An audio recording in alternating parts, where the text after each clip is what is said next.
Hello friends, welcome to Wake Up and Learn where great minds grow.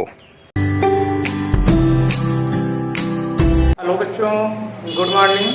बच्चों, पिछले video में आप लोगों ने कैपेसिटी के बारे में देखा था। आज उसी क्रम में city of isolated spherical conductor. आज आपको यहाँ पर कैपेसिटी स्फेरिकल कंडक्टर और सिलेंडर, जो सिलेंडर होता है, सिलेंडर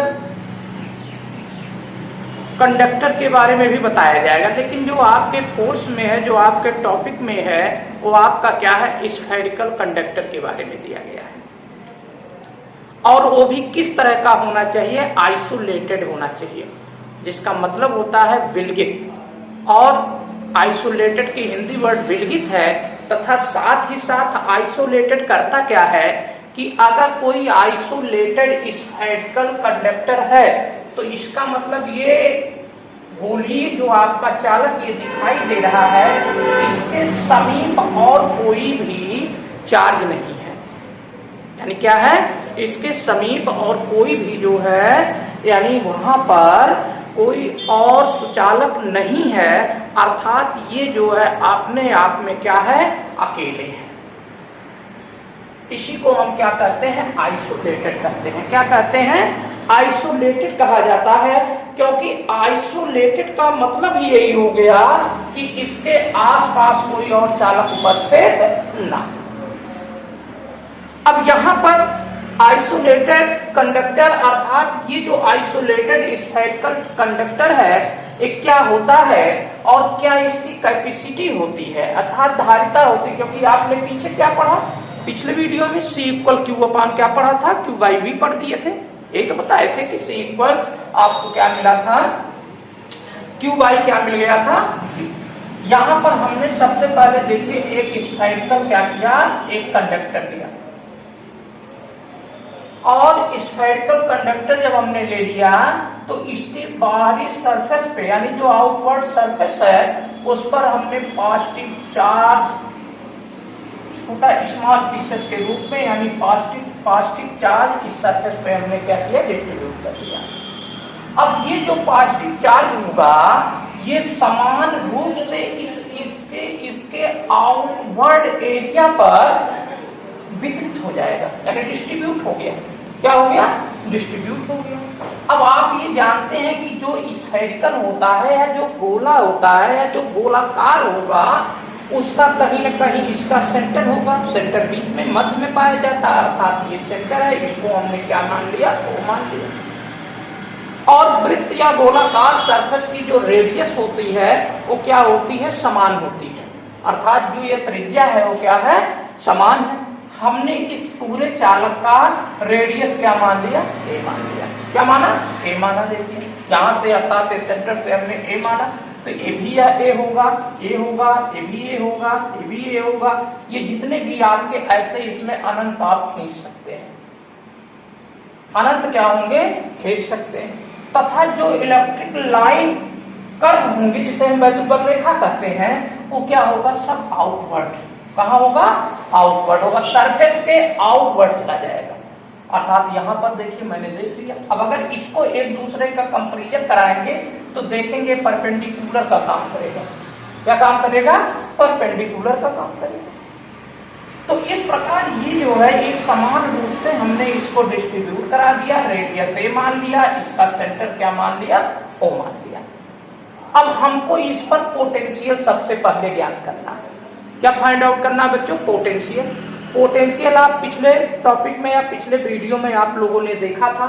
हमने आपको क्या बताया था, फार्मूला, गोलीय चालक के पृष्ठ पर हमने पोटेंशियल निकाला, पृष्ठ पर। और इसको हमने किससे, पोटेंशियल को किससे रिप्रेजेंट करेंगे, V से।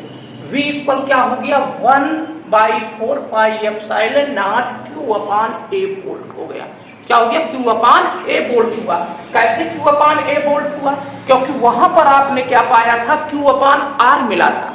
मिला था नहीं मिला था, Q अपान R पाए थे। लेकिन यहाँ पर रेडियस बदल चुका है। देखिए हमने रेडियस क्या ले लिया, A, तो R की जगह क्या लिख दिया, A लिख दिया। R की जगह क्या लिख दिया, A लिख दिया।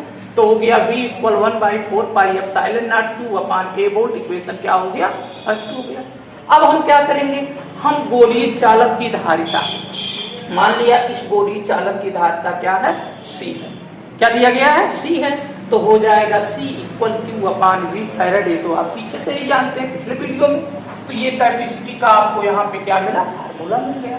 अब इस फार्मूले में इसमें हमने क्या किया, इक्वेशन 1 से V की वैल्यू को पुट कर दिया, लिख दिया समीकरण 1 से V का मान रखने पर। कहाँ रखने पे, उपरोक्त समीकरण में। अगर इक्वेशन बनाना चाहते तो इसको सेकंड बना लीजिएगा, नहीं तो अगर समझ पा रहे हैं तो ऐसे ही समीकरण 1 से हमने V का मान पुट कर दिया। तो जब हम पुट कर दिए तो C equal Q upon 1/4 pi epsilon not Q upon a हो गया। यहाँ देखोगे तो Q से Q क्या होगा, कट जाएगा। ये वैल्यू कहाँ पहुंचेगा, ऊपर।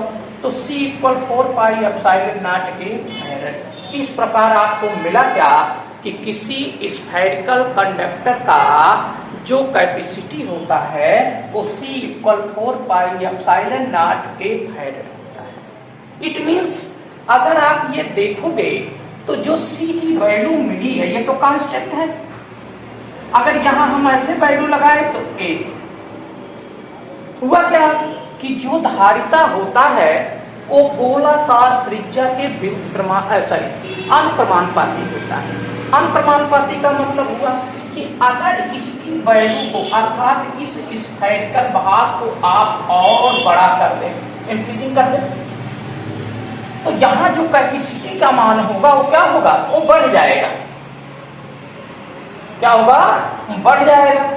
अर्थात हम अगर रेडियस बढ़ाएं, क्या बढ़ाएं, रेडियस को हम बढ़ा दें तो जो कैपेसिटी का मान होगा या जो कैपेसिटेंस होगा वो क्या होगा, बढ़ता चला जाएगा। जैसे जैसे रेडियस बढ़ाओगे, सपोज दैट अब इतना बड़ा हमने कर दिया, और भी बड़ा मैंने कर दिया, और भी बड़ा मैंने कर दिया, तो ऐसे जैसे जैसे हम बढ़ाते जाएंगे बढ़ाते जाएंगे बढ़ाते जाएंगे, वहां पर क्या होगा, कैपेसिटेंस का मान क्या होगा, बढ़ता हुआ क्या होगा, चला जाएगा।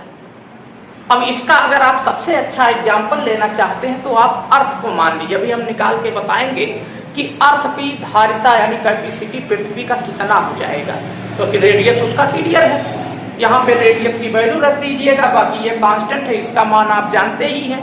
1/4 पाई एप्सिलॉन नॉट का मान पिछले वीडियो में, पहले वीडियो में मैंने बताया था 9.0 × 10 पे 9 होता है, ये बताया गया था। तो इस रूप में जब रख करके आप कोई भी रेडियस दिया रहे, कोई भी स्फेरिकल कंडक्टर हो, अगर आप उसका रेडियस बता देंगे तो कैपेसिटी मालूम चल जाएगा कि वहां पर उसको कितनी धारण करने की, आवेश संग्रहण करने की क्या है, क्षमता है। क्योंकि कैपेसिटी का मतलब क्या होता है कि कोई भी कंडक्टर कितना अधिक से अधिक यानी वो क्या कर सकता है, चार्ज को एब्जॉर्ब कर सकता है, अर्थात तो कितना चार्ज क्या करेगा, ग्रहण कर सकता है। उसी को तो मैंने धारिता पिछले वीडियो में आपने देखा ही था कि धारिता का मतलब क्या मैंने बताया, आवेश ग्रहण करने की क्षमता को ही हमने क्या बता दिया था, कैपेसिटेंस बताया था। अब यहाँ पर ये C प्रोपोर्शनल टू A आ गया। अब हम इस टॉपिक में परिवर्तन थोड़ा सा कर दिए। हमने परिवर्तन ये कर दिया कि यदि गोलीय चालक, ध्यान देना, यदि गोलीय चालक ऐसे माध्यम में स्थित हो, क्या हो, ऐसे माध्यम में स्थित हो जिसका परावैद्युतांक, यहाँ देखिए आ गया परावैद्युतांक, परावैद्युतांक क्या हो, कैपिटल K हो, तो धारिता क्या हो जाएगा। अब यहाँ जब परावैद्युत माध्यम आ गया तो धारिता में भी तो परिवर्तन होगा। परिवर्तन हुआ तो मैंने यहाँ C कर दिया, इसके का मतलब ये परावैद्युतांक। और यहाँ 4 पाई एप्सिलॉन नॉट तो ऑलरेडी इसमें था ही, और इसके जगह हमने क्या रख दिया बच्चों, K इनटू K हो गया। इक्वेशन क्या बन गया, थर्ड। सेकंड इसको बना दिए, थर्ड इसको, दोनों से मैंने डिवाइड किया। जब डिवाइड किया तो देखो ये सब तो आपका क्या होगा, कट जाएगा। मिल गया C अपान C इक्वल कैपिटल K, या C के, देखो क्या है ये, C के इक्वल K इनटू क्या हो गया, इसका मतलब क्या हुआ कि अगर आप परावैद्युतांक ला देते हैं तो परावैद्युतांक का जितना मान होगा, जो कैपेसिटी होगी, वो उतना गुना क्या होगा, बढ़ जाएगा। अगर मान लिया कोई 1 फैराड धारिता था और यहाँ परावैद्युतांक पदार्थ का मान आपने 2 रख दिया, तो 2 का जब 1 में मल्टीप्लाई करा दोगे तो कितना हो जाएगा, सीधे 2 गुना हो जाएगा। 3 कर देंगे 3 गुना हो जाएगा, 4 कर देंगे तो 4 गुना हो जाएगा। तो इस तरीके से आप वैल्यू को क्या करेंगे, आप ज्ञात कर सकते हैं अर्थात निकाल सकते हैं। ठीक, तो ये टॉपिक आपका इतना हुआ, आप लोग इसको नोट करिए। फिर अभी मैं ग्राफ की विधि से इसको मैं बताऊंगा कि वहां पर कौन सी स्टेप क्या होगा यानी बनेगा। ठीक, तो इसको आप क्या करेंगे, नोट कर लेंगे, राइट कर दीजिए। C पर 4πε0 इससे हम बताएंगे आपको ग्राफ खींचने के लिए कि कैसे आप ग्राफ को खींचोगे, किस प्रकार से ग्राफ मिलते हैं। C पर 4πε0 से स्पष्ट है, देखो क्या स्पष्ट है, नोट भी करते चलिएगा। ठीक, किसी प्रोपोर्शनल टू A, अर्थात इसका मतलब क्या होगा, अर्थात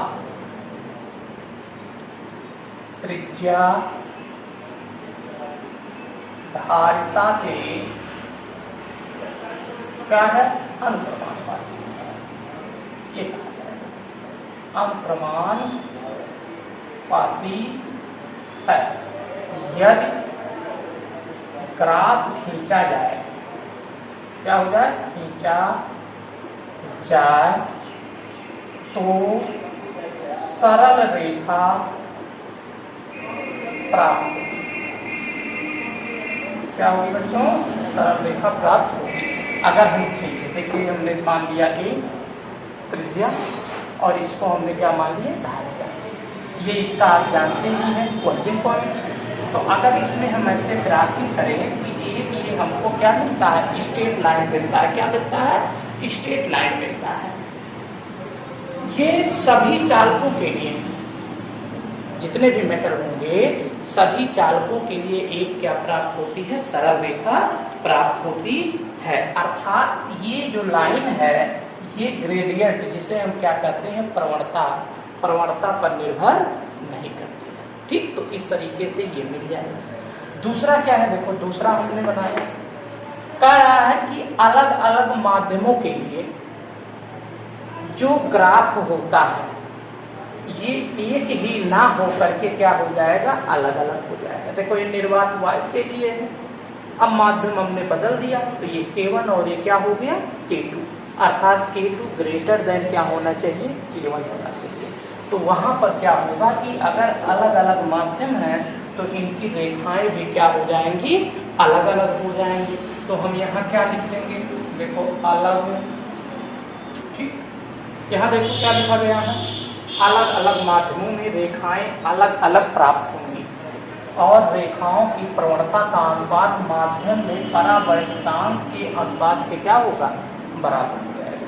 ठीक, ये आपका इस पोजीशन पे। तीसरे पे क्या देखेंगे, देखिए थर्ड वाले पे अगर देखें तो ये आप बना लेंगे, पहले ही ये A हो गया, ये क्या हो जाएगा, C हो जाएगा, ये भी स्ट्रेट लाइन होगा, एक सरल रेखा। अर्थात ये कब है, ये आपका तब होगा जब के परावैद्युतांक, के परा क्या हो जाए, वैद्युतांक, के परावैद्युतांक के माध्यम में, माध्यम, तब भी हमको क्या होगा, एक स्ट्रेट लाइन अर्थात हमको सरल रेखा क्या होगा, प्राप्त होगा। कौन सी रेखा प्राप्त होगी, सरल रेखा प्राप्त हो जाएगी।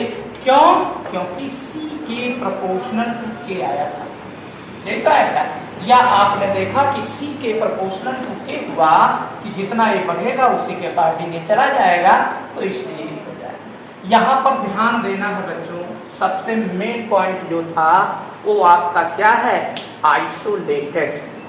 ये जितना भी आप अध्ययन कर रहे हैं इसमें हमने क्या माना है, आइसोलेटेड स्फेरिकल कंडक्टर का माना है। इसलिए यहाँ पर इसके समीप किसी भी अन्य चालक को रखा नहीं गया है। अगर वहां पर अन्य चालक रख देंगे, आइसोलेटेड शब्द को हटा देंगे, अगर आइसोलेटेड वर्ड हट जाएगा तो वहां जो कैपेसिटी होगी, जो धारिता होगी, वह क्या हो जाएगी, अलग अलग हो जाएगी। अर्थात वहां पर क्या होगा, उसकी धारिता अन्य चालकों की, अगर कोई और स्फेरिकल रख दिए, कोई और कंडक्टर रख दिए तो उस पर निर्भर करने लगेगी। इसलिए ध्यान दीजिएगा कि ये जो कुछ भी है ये आपका क्या है, आइसोलेटेड के लिए है। इसी के बाद आप चौथा पॉइंट भी लिख लीजिए जिससे क्लियर रहे। नोट कर लिए ना? चौथा पॉइंट इसका क्या कह रहा है कि यदि चालक विलगित, जो मैंने बताया विलगित, यदि चालक क्या हो जाए, यदि चालक विलगित नहीं है, यहाँ पे शब्द क्या आ गया, विलगित नहीं है, तो क्या हो जाएगा, तो जो धारिता होगी उसके समीप, तो धारिता उसके समीप क्या हो जाएगा, अन्य चालक की उपस्थिति पर निर्भर